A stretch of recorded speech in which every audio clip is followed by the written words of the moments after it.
I could only sleep, I could stop the madness, but you don't need to sleep to dream. The light, the light. Life is like a flower, the water is rising, whales diving through the stars, and we can be as soft and strong as that water. River upon river, drop into rivulet, moment by moment by moment, into eternal sea.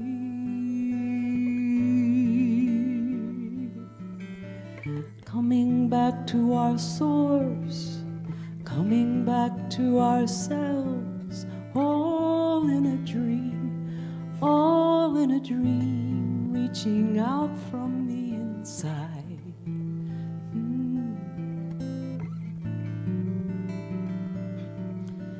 Don't leave the unicorns behind, this is a dream, the water light, blissful right, radiates bright in the right, peaceful spirit.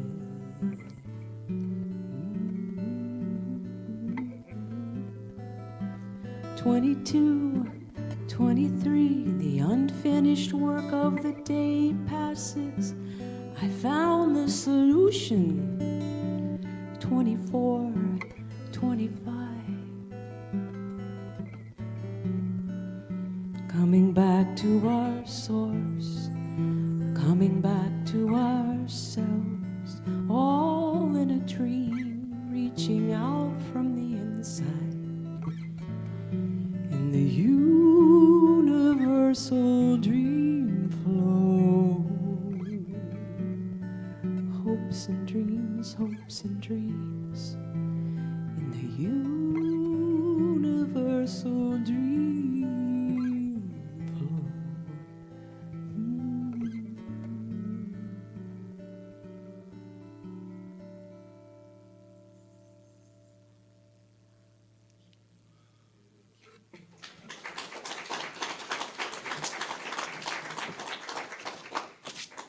Wow, that was beautiful, Cindy. Thank you, thank you, thank you. Good morning, everyone. Good morning. Gosh, I'm extremely blessed to be able to do what I do. I want you to know, and I'm so extremely blessed to look at all those beautiful faces out here and just see the light. I see an amazing light in each and every one of you, and it's a blessing for me to be able to get up and see all of them at one time. So I thank you. Thank you for being here, and thank you for sharing your light with me. We're starting a series of lessons this week, and it's based upon a multi-generational curriculum that was created by Diane Venzera. And it is a lesson for all of us and all ages. So while we're actually going to be talking about this idea of being a dreamer, our kids are going to be also doing the same, and we're all going to be working off some of the same resources. And one of the wonderful resources we're going to be working with is this great book called Dream, A Tale of Wonder, Wisdom, and Wishes by Susan Bosak. And there's some beautiful insights and awarenesses in this book that we'll be covering over the series. And today we're talking about a little story of me. A little story of me. And the little story of me is really a big story. We're going to explore how dreams help us to create the life that we want in life. Vincent van Gogh said of his well-known painting, The Starry Night, "For my part, I know nothing with any certainty, but the sight of stars makes me dream. And from the time we're children, we make wishes on stars." And so one of the themes through our series is going to be finding stars. And that's one of the things that's dreams that's in the book. And as we go through it, we're going to be looking at finding stars. Well, we have a tendency to look for stars out here, but I'm going to suggest to you that I'm actually looking at stars right now. That each and every one of us is a part of an amazing universe, and we're created out of the same energy in the same place and the same source that stars are made of. You are star beings. We are star beings. We're made out of an amazing power and energy, and from that place we are shining in different ways, in different lights. You know, when we were little, we always said, starlight, star bright, first star I see tonight, wish I may, wish I might. Remember that one? Have the wish I wish tonight. And so we're looking at this idea of stars as being a way that we are expressing in our lives and our world. As we grow older, stars mean different things for different people. Antoine de Saint-Exupéry once said in The Little Prince, all men have the stars, but they're not the same things, but they're not the same things for different people. For some who are travelers, the stars are guides. For others, they are no more than little lights in the sky. For others who are scholars, they are problems.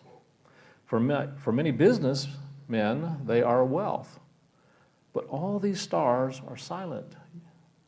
You alone will have the stars as no one else has them. You will have the stars as no one else has them. So the smallest personal beginnings to the largest human triumphs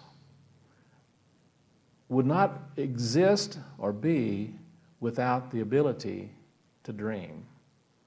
And so one of the things I'm going to ask you to think about is, what are your dreams? What are the dreams that you held when you were a child? And what are the dreams that you hold now? They may or may not be the same. And yet you will find that ultimately they will have the same current running through them. There'll be a same awareness or a same kind of energy. Now, I'll share with you that one of my dreams was to be a rock and roll star. And I, a few years later, determined that I really didn't want to go through what was necessary to become a rock and roll star. I didn't like smoky places and old bars, and that's a lot of what you have to go through in order to go through that and experience that life. And I just made a decision that wasn't for me. And yet, I did want to share in a way that would allow me to share light, and my light, and the light that I was hearing and feeling and learning and growing in my life.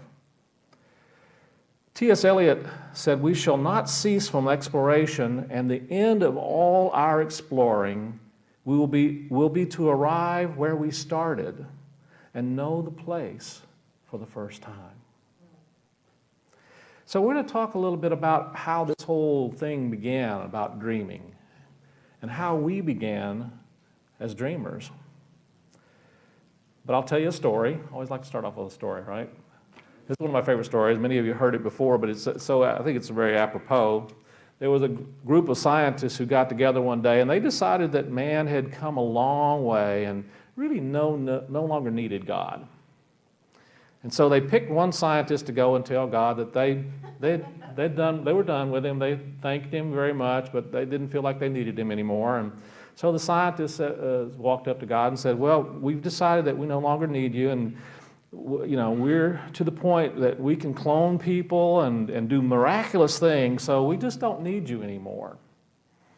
And God listened very patiently and kindly to the man, and after the scientist had spoken, he said, "Well, I'll tell you what let's do. Let's have a contest. What we'll do is we'll have a contest about making a man." And the scientist said, "Well, very well, that sounds like a good idea." And so the man reached down to pick up some dirt. He said, "No, we're going to do it just like we did in the beginning, just like I did in the very beginning. And he reached down to pick up some dirt, and then God said, No, you make your own dirt." Well, we have stories. We have stories of creation. In John chapter 1, verse 1 through 5, in the beginning was the Word, and the Word was with God, and the Word was God.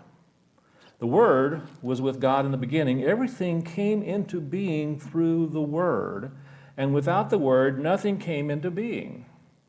What came into being through the Word was life, and the life was the light for all people. The light shines in the darkness, and the darkness doesn't extinguish the light. So let's talk a little bit about word. The word that's translated here as word was actually a Greek word called logos. And logos meant word, but it meant more than word. It really meant that creative principle. It is the principle through which all things are created. It is the creative activity. It is the creative process. And so when we think about word here, we're not talking the same way that many traditional people talk about the word. We're not just simply talking about the Bible. All the Bible came to be as a result of the word. There would be no Bible if there wasn't a creative principle that created even that. But what we're talking about is tuning into the creative principle that is in and through everything.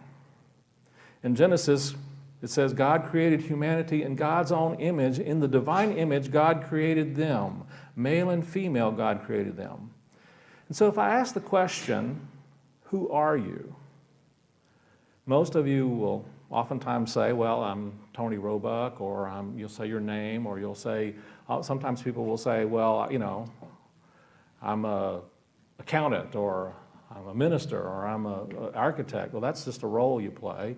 Or you can say, well, I'm so-and-so's husband, or so-and-so's wife. Well, that's a relationship you have.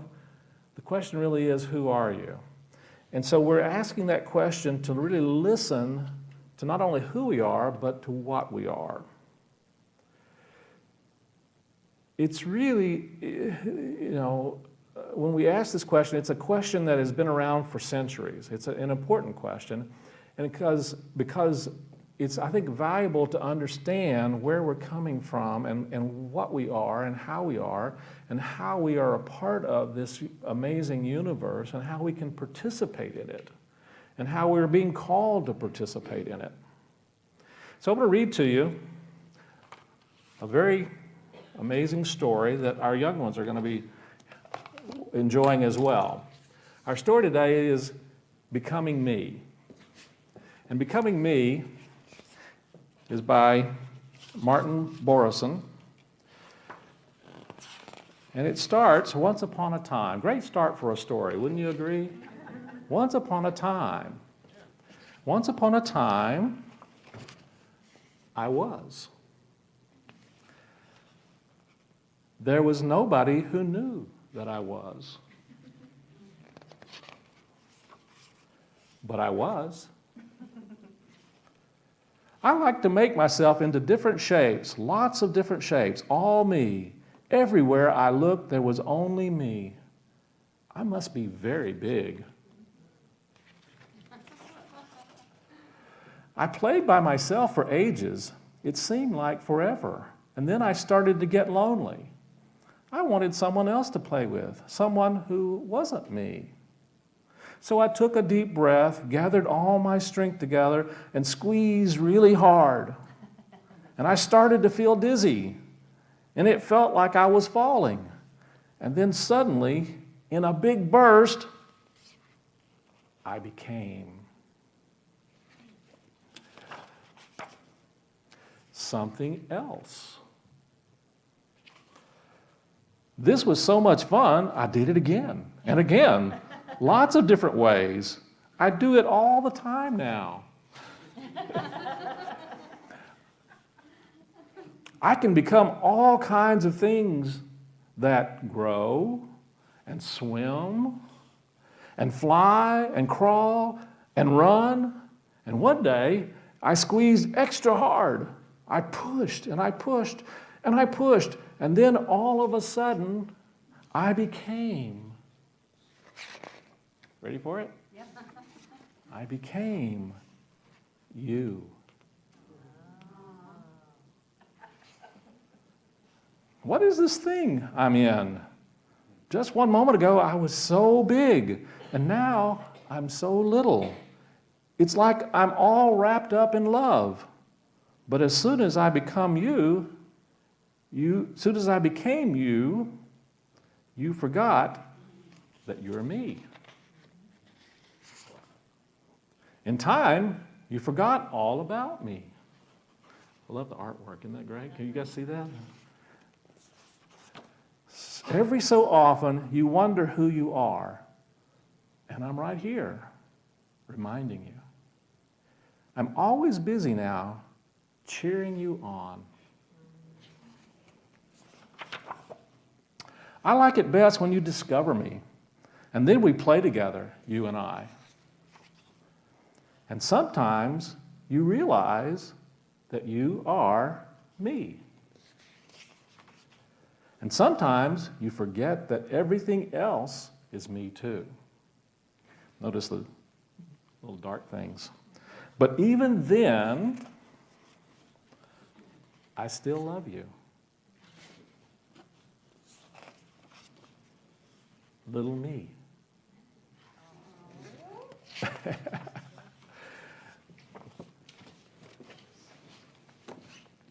I think actually that's enough I could say, but I love that story because it really does talk to us about who we truly are. You and I were created in the image and after the likeness of a divine creative process. And so there's the little me, and then there's always the great me. And the great me is actually the truth of who and what we are, and we are learning to wake up even more to that awareness of our true being and our true nature. Nature in itself, or name in itself, means nature.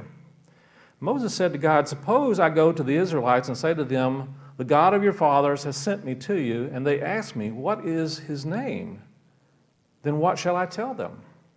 And God said to Moses, "I am who I am." This is what you are to say to the Israelites. I am has sent me to you. I'm going to suggest to you, this is what you are called to say to life. I am has sent me to you. So when someone shows up in your life, especially the ones that you have the great opportunities to learn from, you know those? Remember, I am has sent me to you. There is this part of our being that is drawing us into life experiences and ways of growing and ways of understanding that we maybe not always get right now. And this is kind of the forgetting that we have. The reality is we do forget the truth of our nature, don't we? We forget our unlimitedness. We forget the possibilities. We tend to think of and remember a lot of the limitations that we've dreamed up about ourselves. I was reminded of, we have 3 cats, 3 little, one older cat, Ruby, and we have 2 little kittens that are about a year old now, and we call them Thelma and Louise, but we've shortened them to Lulu and Thelma, and occasionally Theo. But when I remember, we put in a cat door. Actually, Russell helped us put in a cat door, and for the longest time, they just kind of sniffed at it and didn't know what to do with it. They weren't sure about it. They kind of got a sense there was something out there. There was fresh air. They could feel it coming in. But then they would sit there and play with it a little bit. And then occasionally we would have to take and push them through it just to kind of let them know what it was. And eventually, after pushing them through it a few times, they finally kind of got to where they would, it's kind of funny because they can push through it with their nose or their head or a paw or whatever, but they still are playing with it and they're trying to open it this way. They keep grabbing it with their claws, opening it, putting it on the back of their heads, and then going through. So we're not sure exactly how we're going to get them to realize that they don't have to do it that way, but it's working for them, and so we just let them go ahead and do it that way. But how often do we do things like that? There's such an easy way through things, and yet we're trying to open the door a different way than what it really is there to be open for. That's part of the illusion, part of the dream also. Waking up to ways that we can go through the door in life more easily and more comfortably and more. Life really is meant to be good.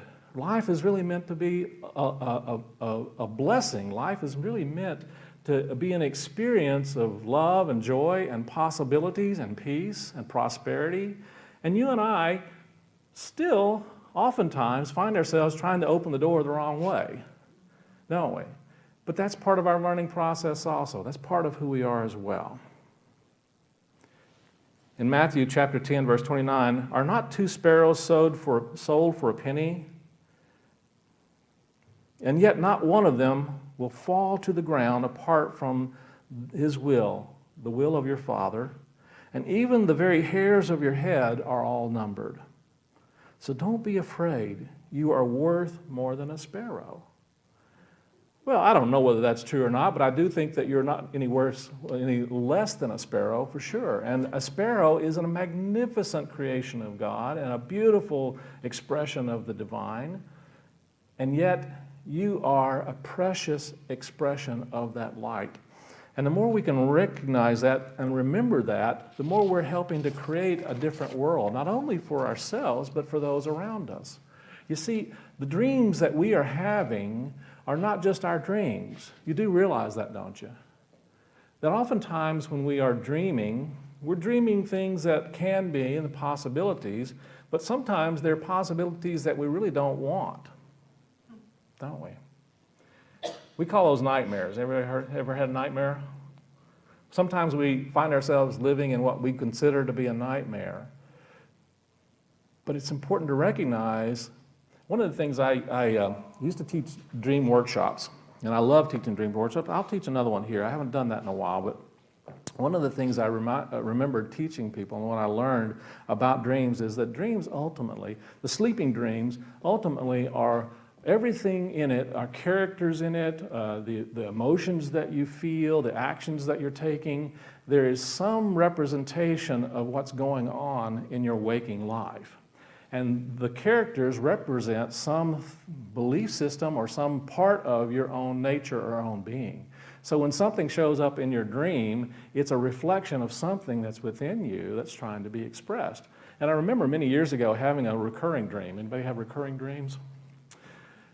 We all actually have recurring dreams. We don't remember them a lot of times until the next time, right? But I used to have a recurring dream about being chased by a bear. And I was being chased by this bear, and I would just wake up in sweat and horrified. And I got an awareness through some of my teachers and through some of the different practices that part of my work was to turn around and face the bear. Big, scary. It was, and I can remember even in my dream the heart just pounding. But I remember also being aware at one point, that I was dreaming. And so I was in a lucid dream, right? So lucid dreaming is when you are aware that you're dreaming. And so I had this awareness that I was dreaming and that my work was to turn around and face the bear. And as I turned around and faced the bear came closer, gave me a big hug, and all of a sudden the bear had my face. Oh. I was running from me. And the truth of the matter is, most of our scariness is us running from us. Wouldn't you agree? And so the lucid dream experience is not just something to practice within our sleeping dream, but it'd be really nice if we really were awake in our waking dream, wouldn't it? Part of our work in our spiritual life is becoming more awake to the understanding that we are participating in a dream, that we're helping to create these experiences, we're participating in creating the reality that we're experiencing, and then we're also helping to support that and create that in those around us as well. And so we have a responsibility. You see, we're created in the image and after the likeness of a creator. So what does that make us? Creators. We are creators. We are in the process of creation. We're here to do that. That is a big, huge piece of the work that we're here to do, is to become aware and conscious of what and how and in the ways that we are creating life experiences. Man, what a fun job. Except when it's not, right? And when it's not, guess what? It's time to wake up. It's time to wake up in our own dreams. I love this Psalms. Let me read this one. Psalm 8, verse 1, starting with 1, a psalm of David. O Lord, our Lord, how majestic is your name in all the earth. You have set your glory up above the heavens. From the lips of children and infants you have ordained praise because of your enemies, to silence the foe and the avenger.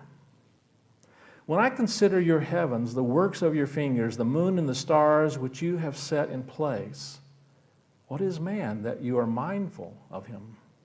The Son of Man that you care for him. You made him a little lower than the heavenly beings and crowned him with glory and honor. You made him ruler over the works of your hands, and you put everything under his feet. All flocks and herds and the beasts of the field, the birds of the air, the fish of the sea, all that swim the paths of the seas. O Lord, our Lord, how majestic is thy name in all the earth. Now the word name, as I said earlier, means nature. How majestic is that divine nature in all creation, including humans. Now, this idea of dominion has been misunderstood and mistranslated in many was in that it is taught oftentimes that we're here to dominate all of creation. That's not what the word means. It really means to be a steward of. It means to take care of. It means to honor. It means to uplift in many ways. We've oftentimes seen it as a means to oppress. And so having dominion doesn't mean that you're here to oppress. It means that you have the ability to affect and to change and to create in ways that are uplifting, that are healing, that are transformative, because you are created out of that very creative energy and power that is the divine. That's the essence of who and what we are. And part of our work is remembering that, waking up to it. Ralph Waldo Emerson said, man is a piece of the universe made alive. And then Albert Camus said that man is the only creature that refuses to be what he is. So I came across a story, and that's one of the things that happens is that we do go unconscious. We forget who we are. We forget, and part of our work is waking up. There was an old man and a woman. Man was having some memory problems and goes to the doctor and tells them to write things down. I get that reminder quite a bit myself, actually. So watching TV, the man says, I'm going to go get some ice cream. Do you want some? And she says, yes. Oh, and put some chocolate syrup on it, will you? Well, okay, but should I write that down? No, you can remember that. Oh, yeah, and put some whipped cream on it also. And he started going, he said, well, maybe I should write that down. Oh, you can remember that. A few minutes later, he comes back in with a piece of toast, and she says, you forgot my jelly.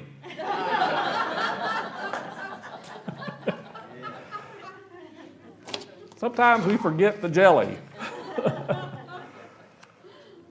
We're created to be creative beings.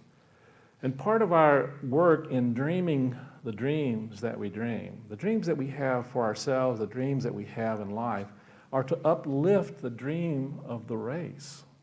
It's not just for ourselves, but it's to uplift all of humankind, to be able to see beyond the limitations, to see beyond the dark places, to see beyond the fears, to bring about a greater experience of the possibilities of good in our lives. Because we are creative beings, we are created no less than a wave is a part of the ocean.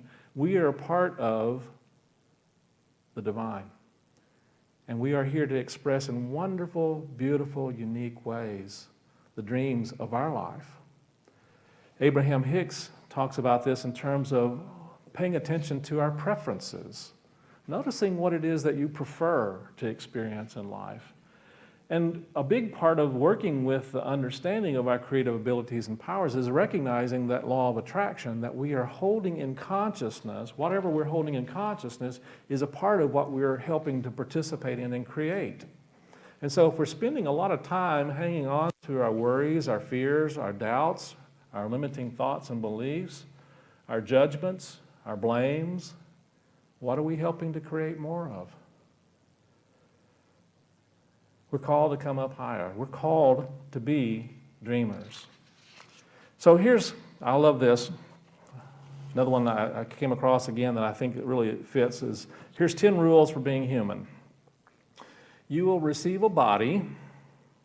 You may like it or hate it, but it's yours to keep for the entire period. You will learn lessons. You are enrolled in a full-time information school called life.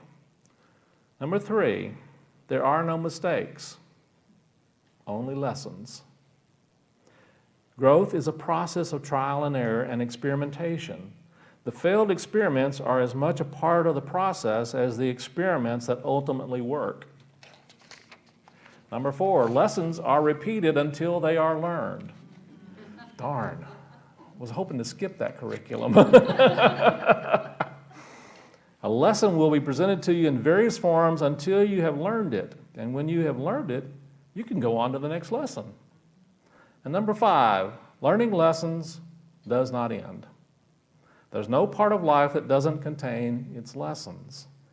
If you're alive, that means there are still lessons to be learned.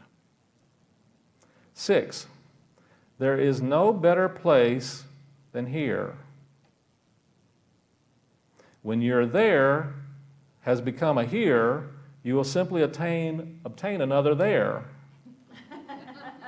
And that will again look better than here. And number 7, other people are merely mirrors for you, mirrors of you. You cannot love or hate something about another person unless it reflects to you something you love or hate about yourself. I could do a whole 10 series on each one of these, I think, but that's a powerful one to recognize. And number 8, you make your life up, and it is up to you. You have all the tools and resources you need. What you do with them is up to you. The choice is yours. And 9, your answers lie within you. The answers to life questions lie within you. All you need to do is look, listen, and trust. And number 10, you will forget all this. And that's part of the lesson as well, is waking up and remembering. Ram Dass once said, remember, we are all affecting the world every moment, whether we mean to or not. Our actions, our states of mind matter because we're so deeply interconnected with one another. Working on our own consciousness is the most important thing that we are doing at any moment. And being love is the supreme creative act. Being love is the supreme creative act. Well, it's so much easier, I think, for us to try and work on other people's consciousness. So this is a really awakening kind of experience for us.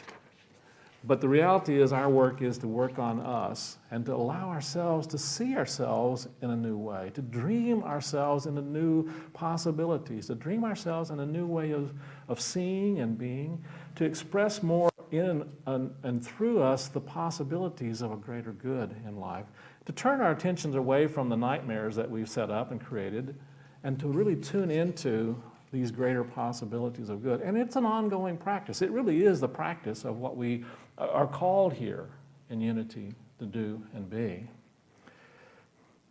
I want to share with you, this is from St. Thomas Aquinas. Did I get that right? No, sorry, this is Meister Eckhart. Why so many souls? When were you last really happy? Let that experience ferment. Bring it to mind once in a while. Surely, in the genesis of the past moment, when you danced, you would not have wanted a constable to have knocked on your door or have said, you just entered a restricted ground. Why are there so many stars and souls with no end in sight for them? Because nothing can interrupt God when He is having fun creating. I love that. Well, and one of the ways that God, the divine, is doing that is through you. He's dreaming you, and you are dreaming you, and we are dreaming our world into experiences and to reality. We get what we constantly focus on. So focus on what it is that we want to see, to experience, to be. It got us to the moon. It's getting us to a new place in our lives and our world. It's getting greater possibilities out there in our lives. Jesus said, "Seek and you will find." What you seek is what you will find. And I'm going to suggest to you, what you dream is also what you will become. I want to do this one poem, and then we're going to close. This one is called Expands His Being. All beings are words of God. Remember that word, logos? Word. All beings are words of God. His music, His sacred books we are, for the infinite camps in your souls. Every act reveals God and expands God's being. I know that may be hard to comprehend. All creatures are doing their best to help God in His birth of Himself. Enough talk for the night. He's laboring in me. I need to be silent for a while. Worlds are forming in my heart.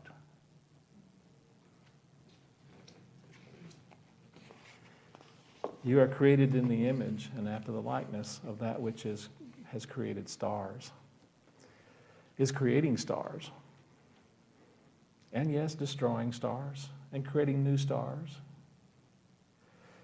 So be a dreamer. Be open to dreaming big dreams, the kind of life dreams that you would want to live. And as you do, you're helping to awaken the dreams of all of us. Have fun with that this week. Take time to really tune into the dreams of your possibilities. Next week, we're going to talk more about what it means to be a dreamer and how we can do that in active and practical ways in our lives. So let's have a song, and then we'll move into our meditation time.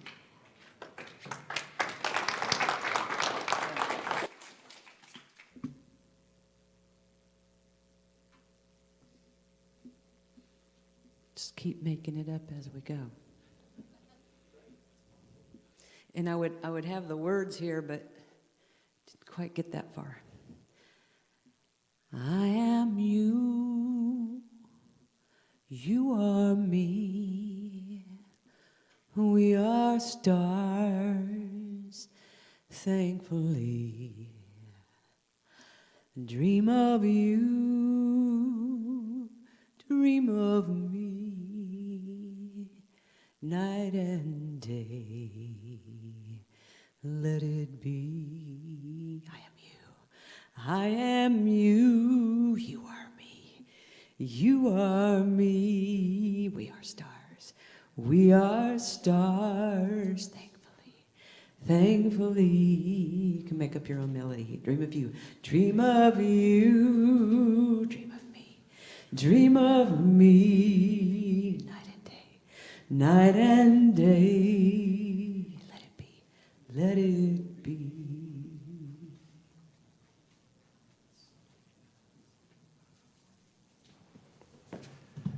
So let's take a nice deep breath.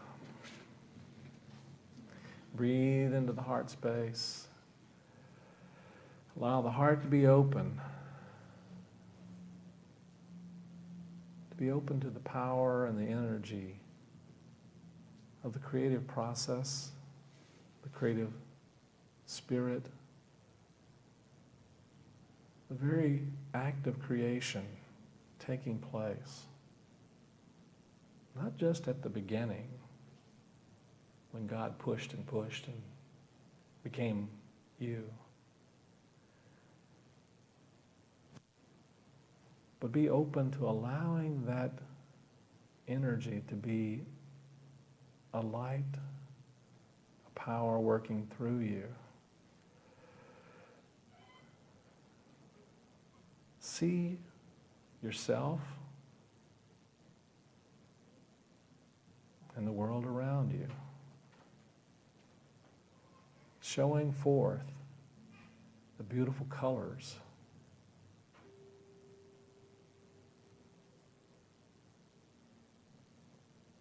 of a dream,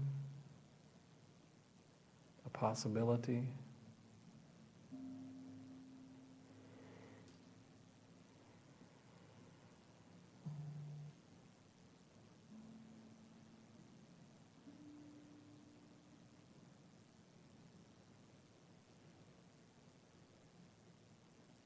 let your heart and mind expand and be expanded by the knowing and the assurance that in and through all life, there's always a greater possibility.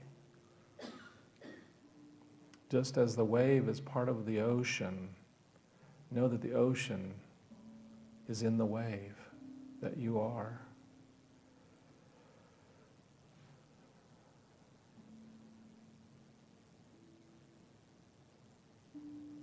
Give thanks for the unfolding of that creative power and presence working through you in your thoughts, your visions, your dreams,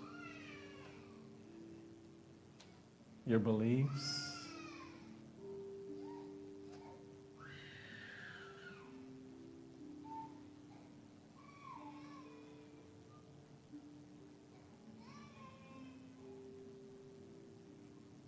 Feel the energy of creation at work.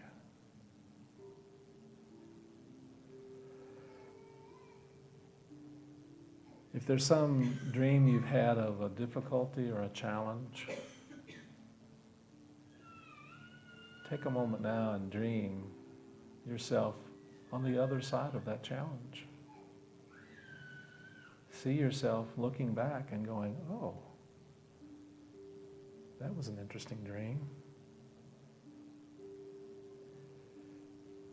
If there's some dream you are noticing of a fear, a limitation, take a moment now and imagine and dream yourself free of that fear and that limitation.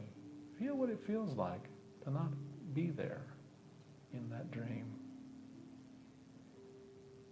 of fear and limitation. Imagine and dream yourself as someone who no longer has that, has released it and let it go. If there's some physical challenge or difficulty, take a moment now and imagine and see and dream yourself as one who has experienced healing from that limitation, from that illness or discomfort or dis-ease.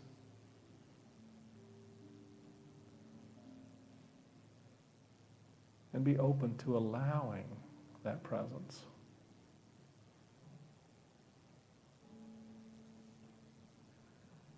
To dream through you even greater possibilities of good, of blessing, of light, of peace, of abundance. Take now a nice deep breath. And as you breathe in and out, let your awareness feel feel and know yourself moving in to that greater dream that is uplifting, that is healing, that is transforming. And give thanks for the source in the very essence of your nature. Take another nice deep breath. And gently open your eyes. Take another deep breath and stretch. And when you're ready, be fully present here and now, awake in this dream. And so it is. Amen.